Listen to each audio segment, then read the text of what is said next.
A very warm good evening, ladies and gentlemen. Good evening, Namibia. I'm Matthias Aufiku, news editor of the Namibian Sun newspaper. Welcome to another edition of the Evening Review Show. Well, tonight we're joined in studio by Mr. Julius Ngwedha. He's the spokesperson of the Ministry of Works and Transport. Mr. Ngwedha, welcome, sir.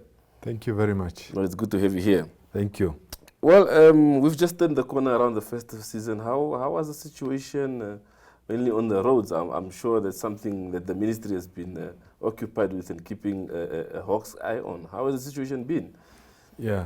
Well, the situation has been, of course, hectic, particularly to the law enforcement agencies in all the corners of the country. And us as a ministry, also we had some staff members who were sent around the country to raise the awareness campaigns in terms of the law and the regulations that the ministry has put up, which needs to be put into force by the NAMPOL and the city police traffic and the Walvis Bay traffic and Oshuarongo traffic and other towns that have traffic officers. Well, on the B1, we have of course observed a number of some of the drivers who were not really trying to adhere to the rules, particularly some who were just found or identified by the traffics on the spots without putting on the seat belts particularly. And a number of them were issued with tickets as a result of this. We have also observed some of the drivers who were definitely arrested on the spot, who were driving under the influence. When they were tested on the spot, then they were also pulled off, and as a result, they were arrested by the NAMPOL, who were operating during these law enforcement operations during the festive season. Yeah. Well, of course, a big chunk of the attention is normally drawn to public transport. And of course, we know during the festive season, those who don't have cars are overly reliant on public transport to get to their various destinations. How has it been this time around in terms of adherence? Well, in terms of adherence of public passenger transport, there have also been a number of illegal buses who were operating, which were identified. Some, they didn't have the public passengers permits, and they were trying to use that opportunity since that they know that the passengers are so many, particularly from Windhoek here, and everybody wanted to go and spend their times with their family. So everyone who thought that, well, I have a quantum, I have a bus, why don't I just go at the B1 and pick up people there? There were a number of those ones which were also caught on our national roads trying to do that. Another thing which has been also detected is drivers who were driving bigger buses with a lower driver's license. Yeah. Those ones, they were also detected there, possibly because the owners or those people, they can only get drivers who are having particularly the B, code B license, and you find him is driving a bigger bus where you are supposed to have a CE or at least a C1 if you are driving any vehicle. So a number of them, they were also arrested because you cannot have a code B and you are trying to drive any vehicle with carrying 27 or 28 passengers. Yeah. So would you say the regulations currently in place as far as the Act is concerned are fully being implemented and followed, implemented by the agencies that ought to do so and followed by the road users? A key example here is perhaps the section in the Road Transport Act of 1999 on fire extinguishers, for example, which states that all minibuses operating on the national roads ought to have a fire extinguisher in the vehicle. Would you say these are being adhered to? Well, not really. Not really. The NAMPOL traffic have also seen or arrested or called off some of these quantums which did not have the fire extinguishers, for instance. That regulations came into effect in the way back in 1999. It's just that sometimes drivers, they tend to forget the regulations that we have in this country. That is, a driver who is transporting passengers, you need to have your license. That's number one. Yeah. You need to have red triangle in case there's an accident. Yeah. You need to have a fire extinguisher which hasn't expired, which has been fully serviced. And also, on that fire extinguisher, you must always have a number of that particular quantums or the bus that you are driving. Yeah. So it's a regulation that has been in existence for some time. But from time to time, whenever we are operating on our national roads and raising awareness, we always want to remind them to say, do you have that? And you find that some of these bus drivers, they do not have that. Yeah. And it's a regulation which is in existence. It's a regulations which can be enforced by the law enforcement agency anytime, anytime in any corners of the country. Yeah. Well, I've traveled on public transport on many occasions, and it's rare where at the checkpoint the officers inspect or ask for to see whether there's a fire extinguisher. So would you say the law enforcement agencies themselves are well versed with the regulations to implement them? After all, they are the ones who should implement them. To us as a Ministry of Works and Transport, we draft and come up with laws, transport laws. And once then that law has been enacted, those who have to enforce it is the NAMPOL. And traffic laws are there and are available to be implemented by the NAMPOL anytime. So if at all, sometimes they are not being enforced, possibly maybe that's not the area that they want to concentrate on that particular roadblock, let's say for instance. Yeah. Because sometimes you just find a roadblock, and on that particular roadblock, the traffic officers and the police officers who are there, but maybe they might just look at the public passengers' permits, whether they really have it, and whether this public passenger's permit is really meant for that particular vehicle or quantums or that big bus. Yeah. So, and sometimes you might find another roadblock at Oshuarongo, and this particular roadblock is looking at the expiring discs on these vehicles. Yeah. Or they are asking maybe to say, where is all your safety equipment in this particular bus? They might say, okay, where are your two triangles that you are supposed to have in case there is a problem with your vehicle? Yeah. They will ask you that. And where are your fire extinguisher? And they will check whether it's really, it has been serviced. So it's up to the NAMPOL to really enforce the regulations that we come up as a ministry. Of course, the regulation speaks mainly of mini buses operating. How about taxis within town boundaries and so on? Would you say this is an area that also needs to be explored in this regard as far as fire extinguishers are concerned? Yeah. For a couple of years going now, it's quite a number of vehicles, sedans that are burning, even on our national roads. These current regulations is not really enforcing for the sedans to have the fire extinguishers as we are speaking now, but it's up to the individuals, who really understand their safeties. Most of the people who travel are observing sedans that are really burning on our national roads. And you as a driver, it's up to you really to make sure that you have that at least in front of you or at the back of your vehicles. But this particular regulation that we have, the vehicles which are required to have, which is a must, and that in terms of the law, is only the public passengers transport, as we are speaking now. Yes, and that is in line actually with the SADC protocol on transport. Yeah. Okay. Well, of course, over the years, we all know that Namibia has been ranked highly as far as road crashes are concerned globally. What is the ministry's take on that? Is this perhaps a thing of road users and perhaps the agencies not implementing the set regulations adequately? Or what are some of the reasons that has been identified by the ministry that is seen to be causing this high road carnage?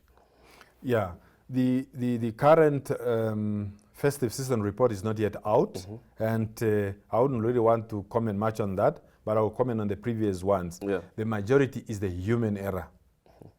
Human error, that's what leads to many accidents which are currently or which are happening in this country. So either a person is overtaking at a blind spot, either a person miscalculated the distance of the coming vehicle. So it's quite a number of human errors which are leading to these accidents that are happening on our national roads. And I think as a government, we have the National Road Safety Secretariat, which is really supported by many stakeholders to always put up a fight against these accidents that which are happening on our national roads. So I must say that it's the driver. The driver who are driving these vehicles in this country are the ones who are causing these accidents. Yeah. A number of people normally say it's our roads. It's not the road that bring an accident at all. It's not the car. Even a car is moving very fast. It's not the car. Who is moving the vehicles? Who is in charge of that vehicle? Yeah. It's me. It's you who are in charge. And you are the only ones who have to control it. Yeah. Yes. So what do you make of claims whereby people indicate that it seems our traffic departments are more concerned on punishing drivers instead of educating them? You just mentioned now that the biggest cause of car accidents in Namibia is human error. So what do you make of that assertion? Well, I don't think it's really, the point is not about really punishment. I think the point is to teach the public. Once you receive that particular ticket, when you receive it, particularly if you were overspeeding, for example, or you were seen overtaking at a blind spot, it will remind you to say, can I really continue being punished to receive this ticket of 2,000 Namibian dollar to go and pay it simply because I was trying to overtake at the wrong spot? Or can I really receive this ticket of 1,000 Namibian dollars simply because I could not put on my seat belts? Why the regulations of this country are saying once you get in your vehicle, first before you start the engine of your vehicle, buckle up. You know, it's just to remind you and to warn and to teach the public out there. Because you can imagine if you receive 2 tickets already, it's already 4,000, 2,000, 2,000. It's a lot of money, particularly looking at the current situation that we find ourselves. It's a lot of money. Yeah. But I think it can also teach a driver out there who knows that if yesterday I got a ticket from the traffic officers simply because I did not renew my license disc has expired, can you still repeat that next year? Yeah. I don't think so. So it's a lesson. Yeah. Well, Mr. Ngwedha, I'm sure you are well traveled being the spokesperson of this particular ministry. Before we head to a short break, I just want you to gather your thoughts on the issue of how we compare to our peers as far as road safety is concerned. So just gather your thoughts on that, and we'll touch on that when we're back from the break. Well, to our viewers, we head for a short break, and we'll be back to continue this conversation.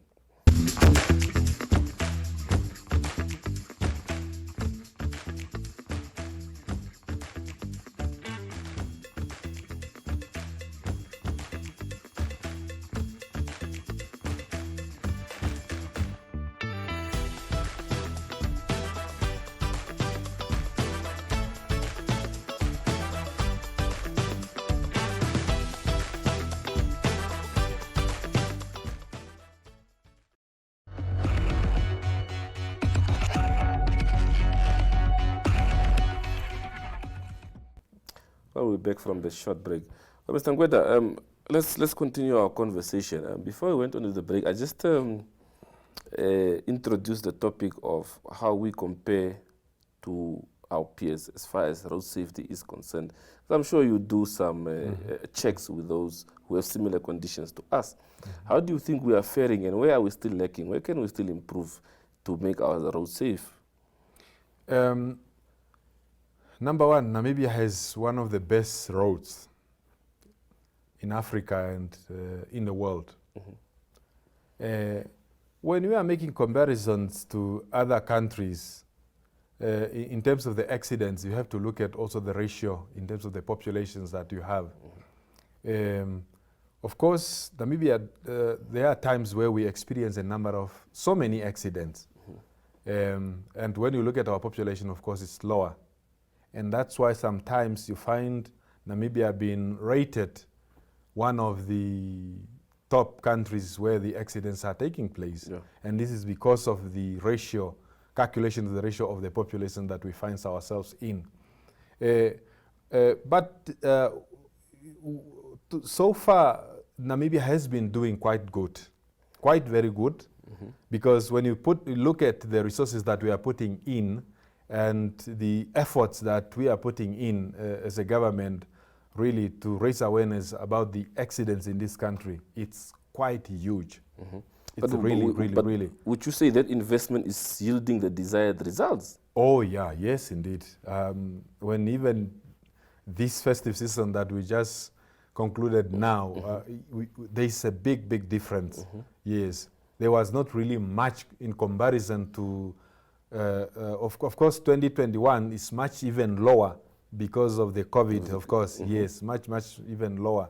But maybe you make comparison with the 2020, 2019, 2018 there. Yeah. Yes, it's still very low, the current accidents that took place in this country. Yes. So where do you think we still need to improve in this regard?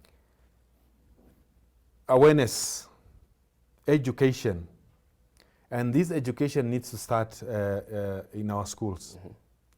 So that all our children who are in the schools are being taught and to know about these road accidents. It will really help.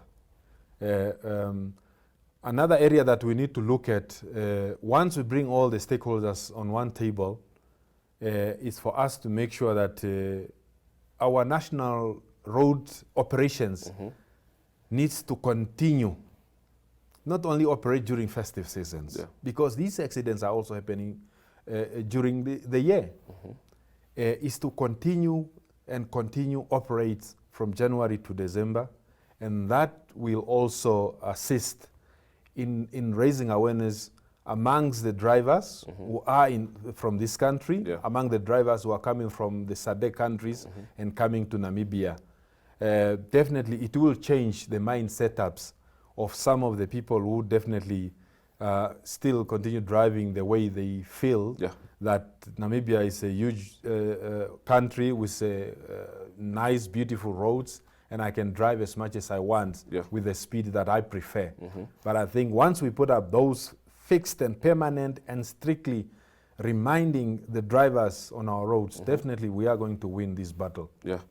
Lastly, on this issue, before we get to road infrastructure, is the issue of driving schools. Would you say the process of licensing those that are conducting driving schools is stringent enough to really educate and train me as a trainee driver before I become a licensed driver to legally operate a vehicle on the national roads? Not at all. Not all of them. And as a ministry, we are aware of that, and we are currently working on that, where they are going to register. So currently anyone can just wake up and decide, I have a driving school today? That's what's currently happening in this country. Yes, and as I said, as a Minister of Works and Transport, we came to realize that there are some measures which needs to be put in place. So why did it take the ministry so long to realize this? Well, I must say that it has been like that for some time. Yeah, and proposals were put now on the table. Yeah. And I think we are looking at that. As you know, also, we are currently working on a new bill of transport. Yeah. And that is a bill that is going to replace that one of 1977. There's quite a number of issues or sections that we think that needs really to be replaced, totally to be amended or taken out and have a new act. And that act is even the one that is going to decide on the transport that is going to operate in a longer distance and shorter distances. Okay. Yes. One of the topical issues last year was the issue of e-tolls. I'm sure the ministry is well aware of this situation. Well, there's been those who spoke for and against it. What is the ministry's take on this? You spoke earlier about having fixed traffic checkpoints on the national roads. What is the ministry's take on this subject matter? Well, that toll-free system has been, we have been talking about it for close to 15 years now. Yes, it came, it come and go. It comes and go, it comes and go, it comes and go. So, and comparison are always been made. Last year when it was talked about, yes, it's an idea, and it remains an idea. And as a ministry, I think we will need to relook into that matter, and we have to consider a number of factors, which we did, I think, considered, I must say, 10, 15 years ago, when there was also, that proposal was brought also on the table by some stakeholders. The number of the vehicles which are involved in that particular area where we might want to put up, the cost that is involved, the current charges already that the vehicles or the owners are contributing, that's now through this fuel contribution. When you are filling up your vehicle, you are contributing a certain percentage already. All these factors need to be put together on the table and see whether this toll-free is really viable in our current economic situation. Well, if you say it has been on the table for more than 15 years, what has been the delay? You've mentioned the factors now. Clearly there must have been something that the ministry and government at large was not at ease with to implement this. Yes, based on the living of standards. Yes. Okay. Well, as we draw to a close, I'd like you to share with us, and quite frankly, as to whether the ministry would support, if the financial situation of government allows, would the ministry support the introduction of toll-free roads? The ministry will be able to say we support based on facts. Once that particular road is identified. Because to just say you are going to have a toll-free in the country, you need first to do a thorough study with facts. But the Road Fund Administration seems to have its ducks in order already. Have they consulted you already? Well, we haven't received that report yet on that as a ministry. So definitely there must be a proper study. As I said, the toll-free system, you cannot install it or put it on all the roads in this country at all. You see, there are some countries which we regard as economic country, roads that we have, and there are some roads which are really just there to be supported by the government. So it's not a simple, easy task just to enter and then to say we will put up a toll roads between Kahanja and Oshiwarongo without making a proper study on that. Yes. Okay. Well, Mr. Ngwedha, thank you very much for your time this evening. It was indeed a pleasure having you on the show. Thank you very much. Thank you. Well, to our viewers, that's it from the Evening Review team. See you again tomorrow, same time, same place. Have a pleasant evening.